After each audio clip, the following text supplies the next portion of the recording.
Hello, everyone. It's another exciting day today. We are going to part two of our Entrepreneurship Bootcamp with Dr. Princess Mokolo, my mentor and the co host of the Queen Amina Show. She is going to be taking us through the second part of what we started last week, Tuesday. If you haven't watched the broadcast from last week, Tuesday, which is the introductory part of the 4 weeks boot camp that she's taking us through, please go and watch it so that you will be able to follow up through what we are doing today. And then you would get to understand. I'm going to quickly share the broadcast because I think some people are not able to see it so they can share. I would be right back. It's such an exciting day today. I learned so much from the last broadcast with her on Tuesday, which I think you guys would agree with me. Just give me a minute here. Let me see what's going on. We share the broadcast. Share the broadcast. I see you guys, 6 of you out there. Please share the broadcast so other people can enjoy. Helen, I see you, my faithful supporter. God bless you. Please share the broadcast. This is going to be super interesting today, especially if you're one that is having in mind to start your own business. You would want to truly stick through the broadcast today because it's going to help you. Our goal here is to spread good news, only good news, and also bring industry experts to come and talk to us about different areas in life. And today, like I said earlier, is going to be Dr. Princess Mokolo. Please, if you have not subscribed to our YouTube channel, please do so because you're helping us to grow the YouTube channel. Thank you so much, Sardon. I see you. We missed you on the other show the other day. And I just want to use this opportunity also to say a very, very big thank you to everyone that has been faithfully following the Queen Amina show. I thank you. I thank you because without you, we cannot be broadcasting. So please share this broadcast, invite other young entrepreneurs that or aspiring entrepreneurs to join the show today. Let me bring up our presenter. Hello, Dr. Princess. Hello, everyone. How are you all doing? We are great, and you looking super great. Thank you. You too. You look awesome. Thank you so much for your time. We appreciate you. And like I said before, we do not take these sessions lightly, this opportunity lightly at all, because to get something like this, you have to pay hundreds and hundreds of dollars to be able to get informations like this. And you've decided to come on the Queen Amina show to bless us with your powerful knowledge that would help push somebody's life forward. Thank you for your time. It's always a pleasure. All right, so we're just gonna dive right into today's topic, entrepreneurship bootcamp. You took us through a session last week, and you're going to follow up. So I will grab my pen and paper and get ready to take notes. Thank you again, Queen Amina. And I encourage everyone else to grab your jotter, grab your notepad.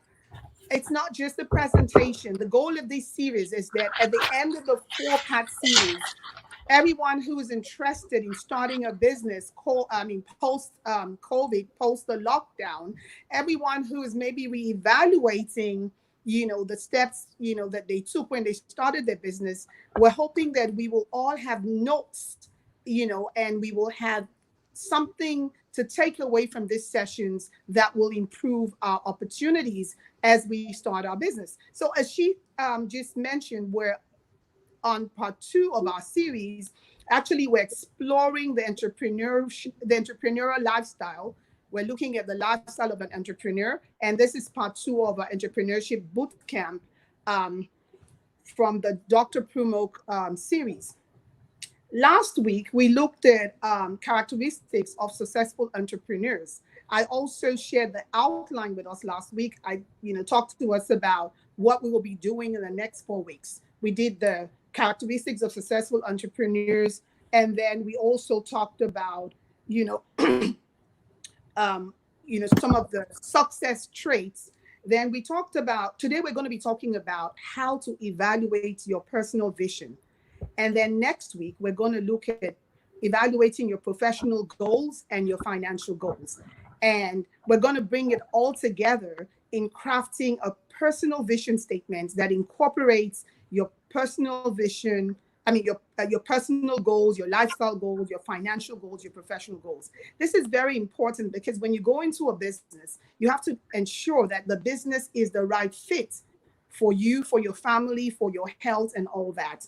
So we're going to jump right in. Remember, in our session on the characteristics of successful entrepreneurs last week, we talked about desire and passion being very important. We talked about your ability to thrive on uncertainty being a very important characteristics. We also talked about determination and resiliency. We looked at accountability. We looked at self-confidence, and we said you should be able to get up with a roar in the morning. We talked about you acknowledging your maker, commanding your morning, the way the scripture says. Have you commanded your morning? We talked about you planning your day the night before. At the very least, planning your day first thing in the morning after you have acknowledged your maker and you have commanded your morning. We also encourage entrepreneurs and those who want to go into small business to begin the practice of making prophetic affirmations. Begin to speak to speak positive to yourself. Begin to claim, all of the positive things that you want to happen in your life and in your business. Another characteristic that we looked at was strong problem solving skills. You have to have the ability, not just to quench fires, but also to, be proactive in, identifying where might there be stumbling blocks, where might there be challenges, and what would you do, do some, what if scenario planning. A successful entrepreneur has to have a respect and a regard for the bottom line, has to have a respect for, standards, best practices, and then has to demonstrate strong marketing awareness. You have to have a curiosity and inquisitiveness about what is going on in your environment, what is going on with your market segments, with your niche, what's going on in your country, what's going on in your industry, what's going on in the world, and how does it affect your products and services. And finally, we talked about business knowledge as a very important characteristic of entrepreneurs. And we said, identify what you know and be honest and not prideful about what you do not know, and seek the help of coaches, mentors, for what you do not know. And with that, we're going to jump right into today's presentation. I want to start us off with a thought that was expressed by Walt Disney. And he says, if you can dream about it, if you can dream it, if you can conceive it, if you can, just envision it, then you can do it. And that is my challenge to us today. That is my affirmation, that if I can think it, if I can dream it, if I can envision it, I can do it. I don't know about you. At this point, I'd like to acknowledge and give credit to the Kaufman Foundation. Most of the materials with which this presentation is put together is based on research by the Kaufman Foundation. I am one of their certified entrepreneurship coaches and training facilitators. Okay, so how do you craft your personal vision? Some of the key areas we're going to look at in discussion about crafting your vision include your family, having that important discussion with your family, and their involvement in your business. Your personal vision would include you're identifying the financial criteria. What is it going to take financially for your business to be worth it? Excuse me, I'm sorry. Excuse me. And then it also your personal vision will also include your assessment of the risk involved in the business that you're going into and how much of that risk you're willing to take. It includes your being very objective about how much sacrifice you expect your spouse and your children to make as you venture into this new business. Your personal vision would also include a realistic exit plan. You have to have a realistic plan for if things don't go well, how do you bow out? If things go well, do you want to have this business in perpetuity, or do you want to grow the business, take it to profitable heights and sell it? And if you run into real serious issues, what's the way out? So why do you need to have a personal vision? You need to have a personal vision as an entrepreneur because um, entrepreneurship can result in dramatic lifestyle changes and dramatic life-changing situations. Everything about your life, could very well just, be transformed by this singular move that you make into being a small business owner. Also, you need a personal vision because that becomes your compass for every decision that you make as a small business owner. When you have articulated your personal vision, then you weigh every decision going forward, on that scale. How does it fit into my personal vision? Because at the end of the day, work-life balance is key to your business even making any sense. Because if you're working at the business, working for the business, and not deriving the fulfillment from it, then it's probably not worth it. You also need a personal vision because it incorporates your professional goals, your lifestyle priorities, your financial needs. It incorporates all of this with your everyday decisions that you make in that business. It helps you to balance everything. It's also a reminder that your business connects to a bigger life plan. Your business is not existing in a silos. It's a part of your bigger vision board. And you don't want to ever lose sight of that. And you want to always remember that your business is not an end in itself. It is a means to an end. And you define all of that in your personal vision statement. Now, this personal vision that we're going to be talking about today helps you to evaluate this business idea that you're thinking about. It helps you to align it with your personal goals, your financial goals, your professional goals. If you need $50,000, $100,000, 500,000 naira, and whatever the currency of your country, in order to take care of uncompromisable needs of your family, you have to balance this with the optional goal, to go on a family vacation, to have cosmetic surgery. You have to look at all of that based on, what you have identified as your need. And then you look at how much of that is your going into business going to affect. How would your going into business affect, the lifestyle of your family?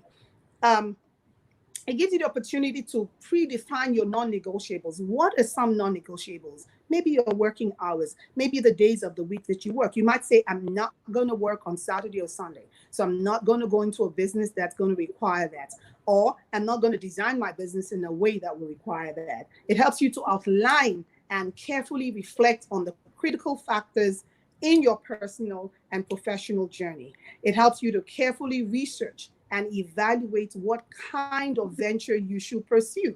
So when you have evaluated your personal vision, there's some businesses that you know right off the belt and not for you. You know that this is not going to work because it doesn't fit into the vision that I have identified. Ultimately, it gives you a clear understanding of how all these three important aspects of your life intersect and how your business venture must balance all of the important key parts of your life. At this point, I'd like to ask us, a question.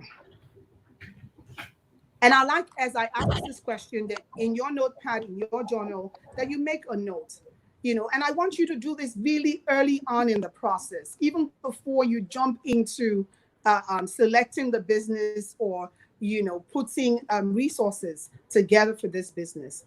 How willing are you to take the time upfront to evaluate what matters most to you in terms of your lifestyle and your non-negotiables. Are you willing to do this? Or are you just blindly going into this business and then whatever happens, happens? It costs you, your family, your wife divorces you, your kids feel neglected, your health is, affected. Is it just give me a yes or no answer on your journal? How willing are you to take time today and identify, evaluate the must-haves, evaluate, what matters most to you in terms of lifestyle and in terms of what is not negotiable? As you do that, I invite you to join me on this journey to identifying what is important, what is a key component of your personal vision.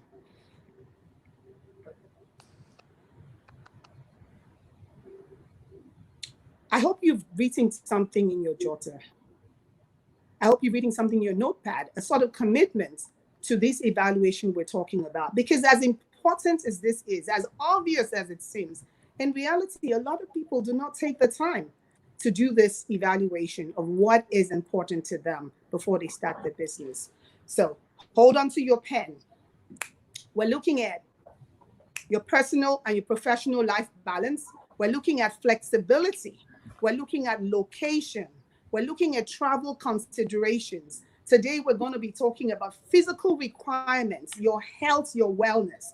We're talking about family involvement and how all of this are important components of your personal vision.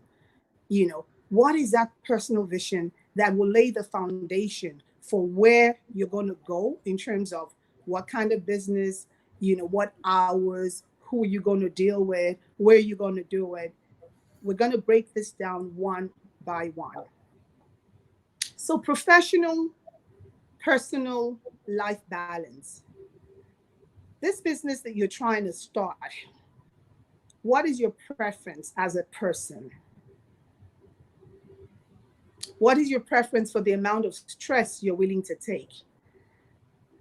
Right up front, you need to make a consideration for the fact that once you start a business, it's difficult for you to predict how much time and energy you're going to have to put into it. It's hard to say what the demands of the business will be, and you're constantly at the beginning going to be networking. You're going to be going through one process of building the business and the other. This is definitely going to affect, some personal routines that you have set. So which ones are you willing to tolerate and which ones are you not? At the very beginning, there might be a lot of long hours involved. There might be weekends. You might miss, family time during the holidays. It's going to basically be a whole lot more work than in a regular job. You're going to be putting in a whole lot of overtime. Now, you need to figure out what's time commitment and what trade-offs are you willing to make. You have to identify this upfront. Then let's talk about flexibility. How much flexibility do you need from your business? How much flexibility do you want from your business? What are those family commitments that you already have? What kind of professional job does your spouse do? Are you the kind of family where your spouse needs for you to take care of the children at the weekends or at night or during the day? You have to factor all of this into the kind of business that you want to do. You have to define this as part of your personal vision. How much flexibility do you have? How much flexibility do you need from your business? How much flexibility can you afford? I'd like you to pause and I'd like you to make a note of your response to this question. What days of the week and what times of the day are you willing to work? Are you willing to work 8-hour days? Are you willing to work mornings, afternoons, nights? How many days a week? I want you to make a note in your notepad about how much flexibility do you need? How much flexibility do you want in your schedule for your new business? It's very important. That's part of your personal vision. Next, let's talk about travel and location. Let's talk about the location of your business. You need to give thought in advance to the geographical location. Where is the best place for you to set your business and to set up your business? And as you start the business, even before you start, in this stage, envision ahead this kind of business you're going into. Is it a kind of business that over time, as it grows, will require you to relocate, or is it going to require you to have satellite offices? Your location would impact your access to venture capital. It will impact your access to whatever your market segment that you plan to serve, and it will impact your family dynamics. And so your family has to, contribute to this, because wherever you locate your business might mean more travel time to get to work. It might mean you can or cannot help the family with school runs, with running errands and stuff like that. Also, the kind of business you're trying to go into, is it going to require a lot of traveling? Are you the kind of person who doesn't mind traveling, who enjoys traveling? Or is that a no-no for you? You need to think about this ahead of time. If you're trying to go into a showbiz promotion business, you need to identify ahead of time what percentage of travel that kind of business involves, and whether it will affect your personal interest or your family responsibility. So again, another critical question. As you think about starting your business, where would you like to live? Where would you like to work? Where would you like your business to be located? And how does that affect where you're going to live? Will your new business venture permit you the flexibility of choosing where to live, where to put the business? Are there some restrictions? Are there some, industry standards about where you must, locate your business premises? And I dare say, with the current situation that we're all going through, are there opportunities for virtual, delivery? Are there opportunities for virtual implementation of this business model that you're thinking about? It's very important to think about these things ahead of time. And as we go through this series, eventually we'll see how this fits into the picture of a business plan, because you're going from, different specifics to the other, and ultimately it comes together, and the puzzle begins to look, like a plan, and begins to look like something that you already thought ahead, and you can, relax and implement pieces of it as you go along. So if you already answered the question, where would you like to live and work? Will your new business idea permit you flexibility in where your choice of where to live and work? The next question is, are you flexible to the need to travel, and how often? And what does that mean for your family commitments? Is this new business going to require a lot of travel? Is there a limit to how much time you can spend away from your family and away from where you live? Thank you for those who have taken the pain and the trouble to make a note of this, because you're building your personal vision statement. Okay, so the next consideration will be physical requirements, of the new business. How does this new business intersect with your health and your wellness? What health and wellness competencies and capabilities do you need to be successful in leading this business? This is very important, because everyone is in a different place as far as their ability to withstand the mental and physical requirements of different kinds of business. Some businesses are more stressful than others. So, for example, what is your blood pressure like? What chronic health conditions are you possibly already dealing with? What is it about maybe any chronic health conditions, or any mental, psychological, physical, or emotional health challenges you have, what is it about them that might be aggravated by long hours or by stress? If you take the time to articulate this, it will drive some of the strategies that you're going to put in place as far as who may you need to hire, who may you need to collaborate with, even as far as how do you start this business or how do you organize this business? Would you need to go into a partnership? Would you need to, you know, collaborate and get support from some outsourced arrangements? So it's important for you to identify, to evaluate all of this, even before you jump into, you know, some more financially involving aspects of starting this business. So let's talk about family involvement. And I'm going to spend a lot of time talking about family involvement because it is so important. I made reference to it in our session last week.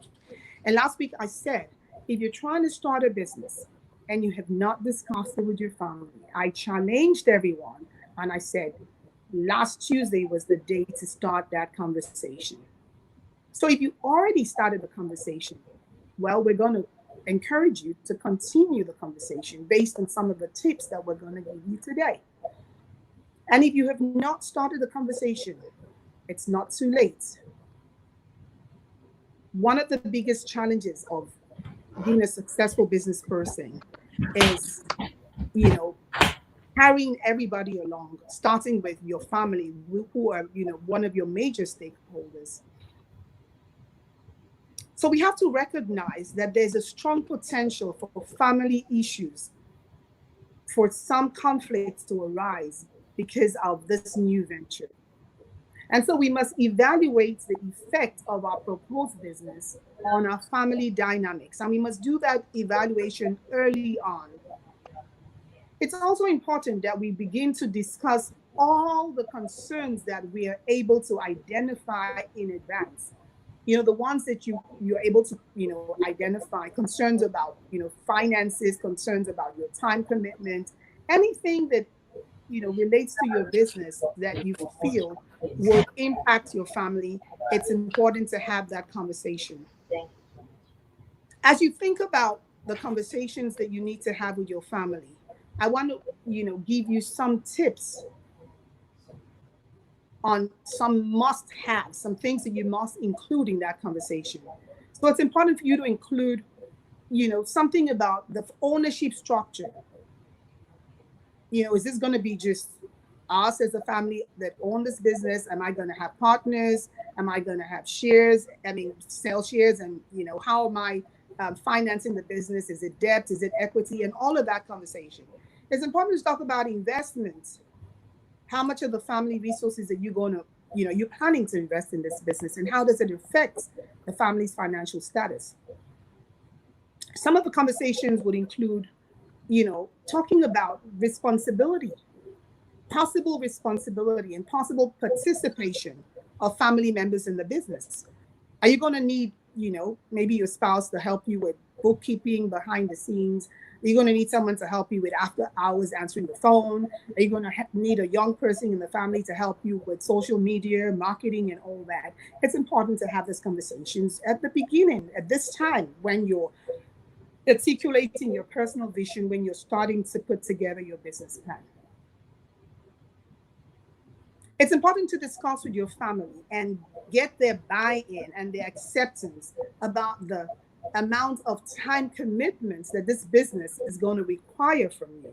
It's important to talk to them ahead of time about how much energy and how much emotional, physical, psychological demands the business is going to make on you. So let's pause for a minute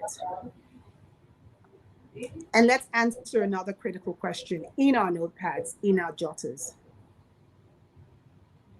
Based on what we just talked about, do you have any physical requirements or limitations that need to be considered as you plan for this new business? Make a note in your notepad in response to that. Also, what impact would owning this business have on your family? What are the positive impacts? What are the possible negative impacts? Make a note of that. Just a brief note, and you can flesh it out later. Would you like your family to be involved? Would you need your family members to be involved in your business? And if yes, to what extent will their involvement be? And then the last question I want you to just scribble a response to in your notepad is, ultimately, are you bringing value to your family by starting this business? In the bigger picture, in the overall scheme of things, are you bringing value to your family? It's so important to evaluate this and to do it, collectively, not just on your own, because these are major stakeholders in your success, your family members, your family units. Like I said earlier, we're going to spend quite a bit of time talking about these difficult conversations with your family before you ever start the business. And I'm going to depend on some of the points that Meg Hirschberg of the Stonyfield Organic business talked about in her program. The name of the program is Entrepreneurial Live Talks. And the name of the program is Surviving the Entrepreneurial Live Talks.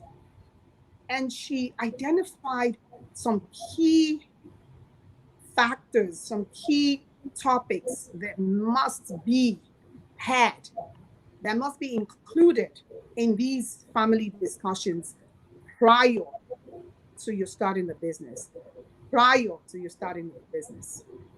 So you must. Some of these are repetitive. They reinforce some of the points that we already made. She reiterates quite a few of them, but I really want us to dwell on them. So let's unpeel the onions. We're going to talk about family involvement, financial risk, your spouse's sacrifices that you're expecting your spouse to make. And then we're also going to talk about the importance of having an exit plan. It is so important to discuss realistically, to realistically present the risk as well as the opportunities. Don't just talk about the opportunities. Don't just talk about why this is the best thing that ever happened since, the world was, since man was created, since the beginning of, human existence. No, be realistic about the risks involved. Guess what? Many of the issues that we often, are conservative about discussing, or we're shy about discussing, or we're not honest about discussing, many of those are the ones that will make or mar, that will break, our relationships and eventually affect our ability to function in our business, because they will rear their ugly heads at one point or the other. So again, I encourage us to be proactive and to painfully have those conversations and evaluate, identify the potential solutions even before the problems begin to confront us. So let's talk about the personal issues that, that conversation should include. In other words, what you need to talk about before you start about, personal issues, family issues. How will this family's life change? This new business I'm about to start, what aspects of our family life would we need to make changes? Would your spouse need to get an extra job, work extra hours in order to make up for the lost income? Remember, you had a job before you started thinking about doing a business. So if you leave your job to start your business, and I usually tell people that's not the best way to start a business. It's best if you can, depending on your situation, to start it as a side hustle and watch it grow while you're still having a backup from your income. But when you eventually make that transition and your income is not available to the family, will your spouse need to pick up that financial slack until the business takes off and starts making profits? Will your spouse be saddled with greater responsibility? Will your spouse be left with the responsibility of taking care of the children, taking care of the home, additional roles that he or she was not doing before you started the business? You need to talk about that. Now, when we talk about the roles of your spouse in the business or your children, that has to be a part of your conversation. Because oftentimes we start a business, we're very excited, and then we have needs that we probably cannot pay for. We can hire someone, and automatically, our spouses roll in. Automatically, we pull them in.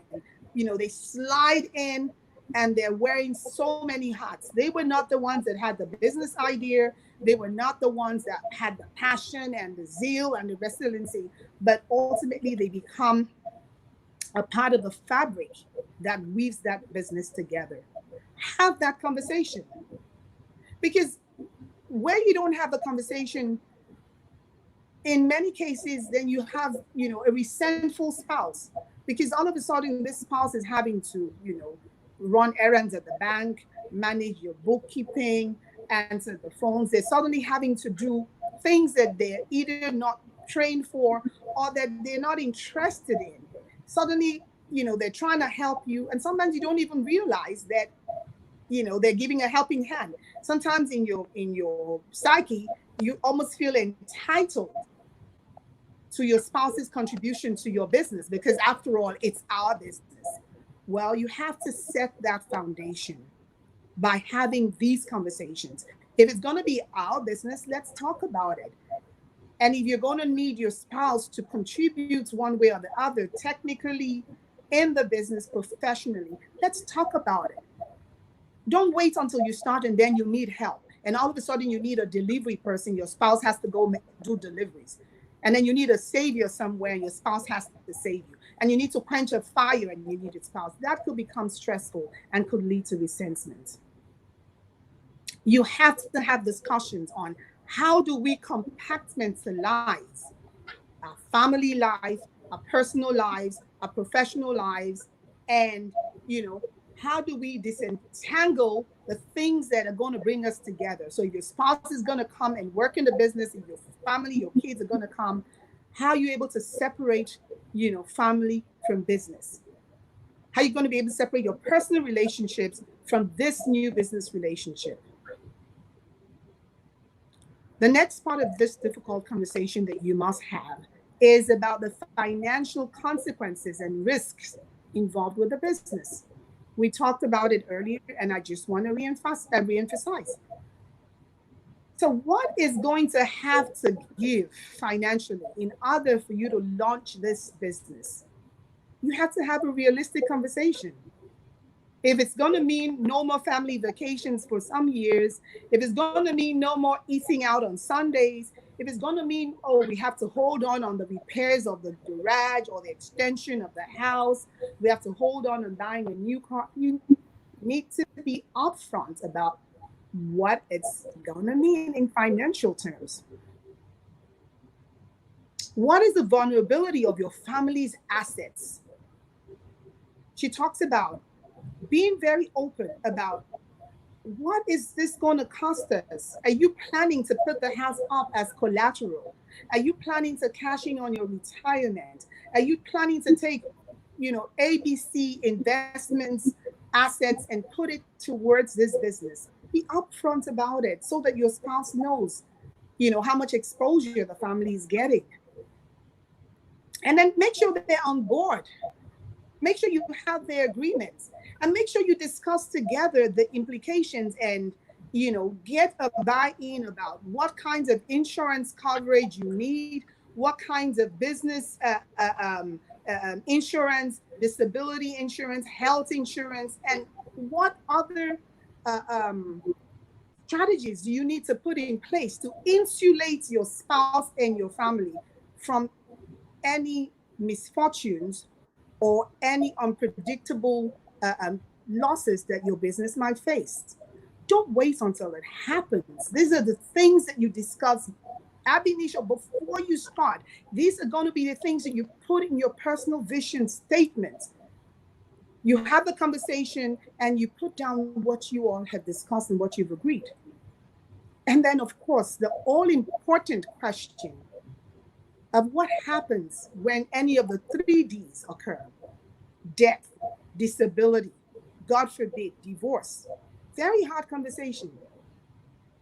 Maybe uncomfortable for some, but to the extent that it's comfortable for you, well, go ahead and talk about which aspects of that you could talk about. Some spouses are not interested in being saddled with a business that they don't have the skills for, or ending up having to work with your partner because maybe you are disabled, or God forbid, the unfortunate circumstance of a death. You have to discuss this.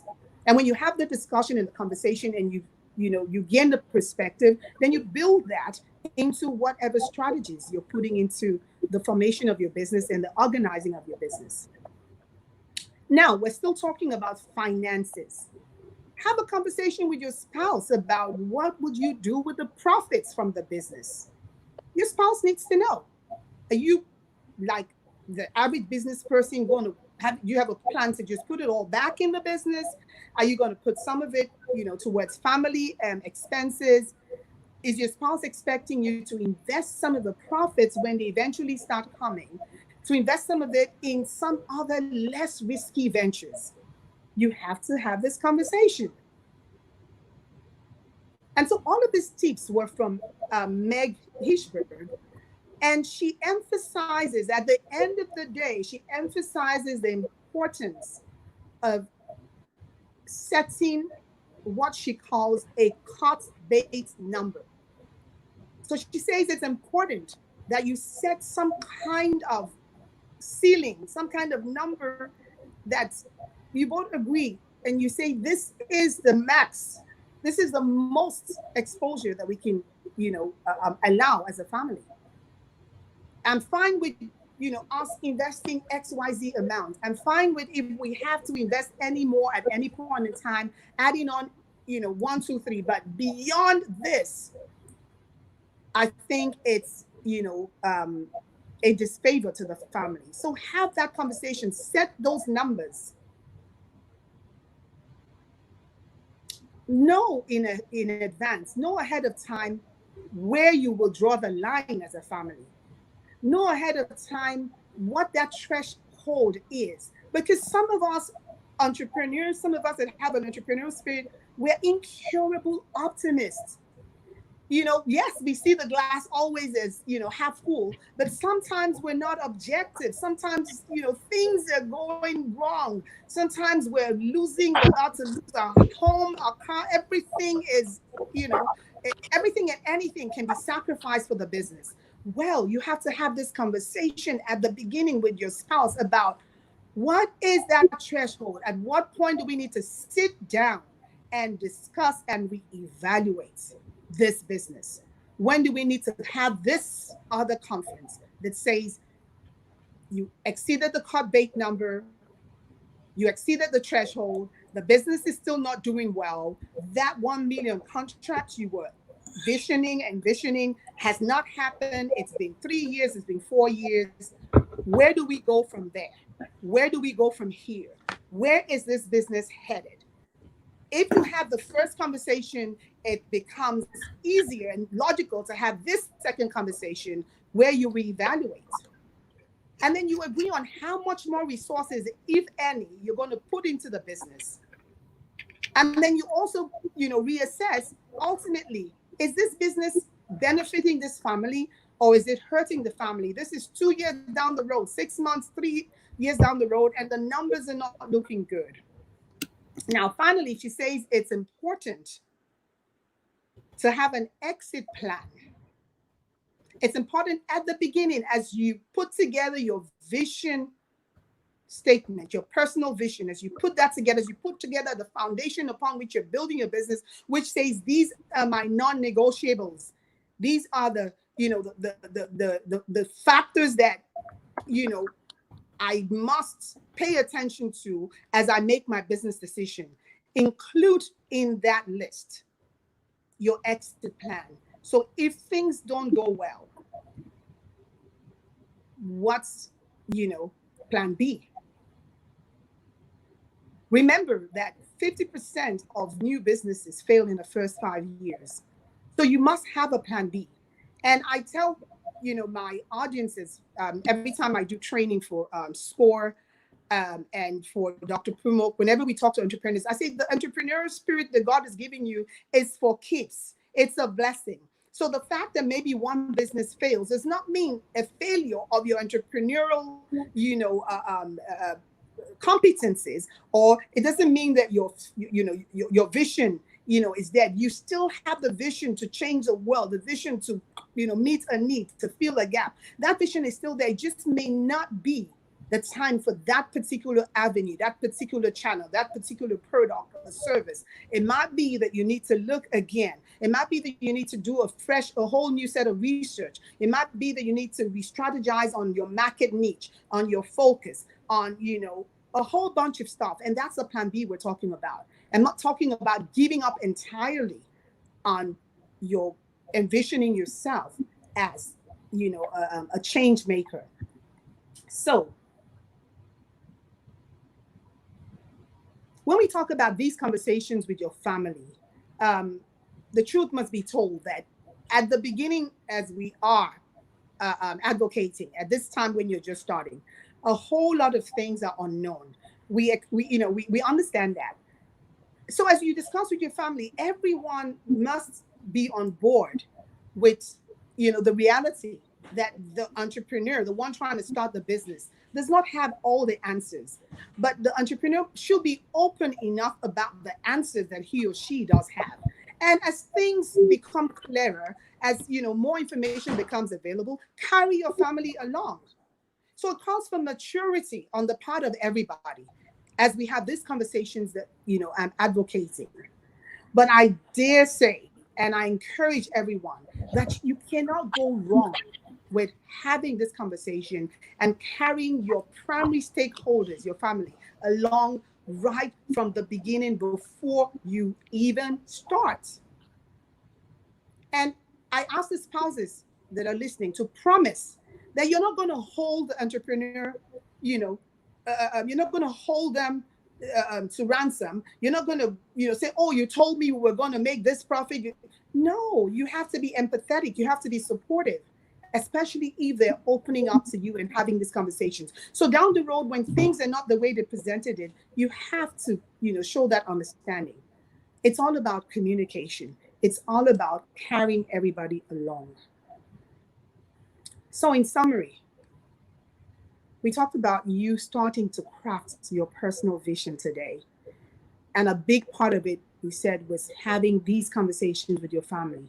We talked about, including in your vision, in your personal vision, considerations about family involvement, considerations about the financial criteria, the risk involved in this business, the sacrifices you expect your spouse and family members to make. And ultimately, we said you should have an exit plan. So I do hope that you went on this journey today with me with your notepad in hand, because all of the things that we discussed become the building blocks for your crafting your personal vision statement and taking that and plugging it in to your business plan eventually. In the next session, we're going to now talk about professional goals and financial goals. Today, we were focused on your personal vision, your lifestyle goals. So next week, we're going to look at professional goals, financial goals. And in the final session, we will look at putting it all together and crafting your personal vision statement to help you ensure that whenever you're making your business decisions, that front and center, you're looking at the intersection between your personal goals, your financial goals, your professional goals, and None is jumping ahead of the other. None is jeopardizing the other. That you have a good blend of family life balance. Thank you all. And I hope that you learned something from today's session. Absolutely. Thank you so much, Dr. Princess. You know, they say when a soup is sweet, everybody on the table keep quiet. They are not talking. So I want to believe that's the answer to the very quiet and focused writer. So yeah, So if thank you're you. watching this later, drop your questions in the comments. Yes, And and also, yeah, very important, advice, comment, questions. Please and put your it contributions, and yes. contributions. Yes, yes. So you already summarized all the points that you have given to us. So there's no need going over the same thing again. Thank you guys so much for connecting with us today, Dr. Princess, Dr. Princess, Dr. Princess. Thank Queen you. Amina, Thank you. Thank you. That's all I can have say. that conversation with your husband about all those business ideas. Go and Right? sit down with my brother and Very, start to have those difficult conversations. And very important. my children in your house that you're, making into employees. Let's have a formal conversation about their roles and responsibilities and your Very expectations. important.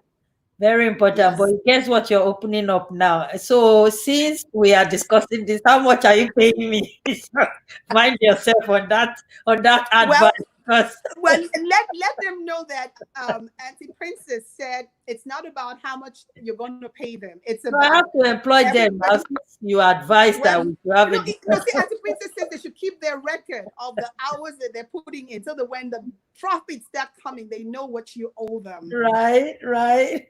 That would be paying until the kingdom comes. Anyways, yeah, it was such a wonderful session here with the Entrepreneurship Bootcamp with Dr. Princess Mokolo. Once again, thank you so very much for your time. And yeah, for our viewers, this is all we have for you today. Tomorrow, let's see what we have. Dr. Princess, what do we have tomorrow? Do you even know? Yeah. Well, you tell them. You tell them. Tell them, because you are the storyteller of the two of us. Mine is So, just to sit here and smile. you know what? And your smile is so beautiful and encouraging and it's contagious that many people come on the show now with so keep It's a smiling. global language. A smile does not need interpretation. That's right. Everybody, That's get right. down whatever we can recognize and identify, that a smile is a promise of love. I love That's you all. right. That's right. Yeah. Thank you so much. And just to follow up what you have taught us today, we have a young man coming on the show tomorrow, Yash Tiwari. He's a TED Talk speaker on the power of entrepreneurship at a young age. So it will be Mm. very good follow up tomorrow. You guys stay tuned. Connect with us tomorrow, 2 p.m. Eastern Standard Time, live right here on the Queen Amina Show, Facebook and YouTube Live. So see you all soon tomorrow. And meanwhile, repost this broadcast. You are going to be changing somebody's life. Guess what? Maybe this person is not even thinking about becoming an entrepreneur. But when they listen to this kind of broadcast, it might just switch a light bulb to show them within themselves what they have within themselves that they are not using. So you will change somebody's life. Or they're already into entrepreneurship and there's some things that they did not do that will make their ship sink. So entrepreneurship, so the pilot or whatever you call them, the captain of the ship, need to do certain things like what our doctor told us today. So please, there is a reason to share the broadcast on your platform because guess what? Somebody is going to get blessed, and that's the purpose of the platform on the Queen Amina Show. So please help us help somebody to touch a soul. All right. So see you guys tomorrow, Dr. Princess. Thank you so much, and we'll see you on Thursday. Bye. God bless you. And you too.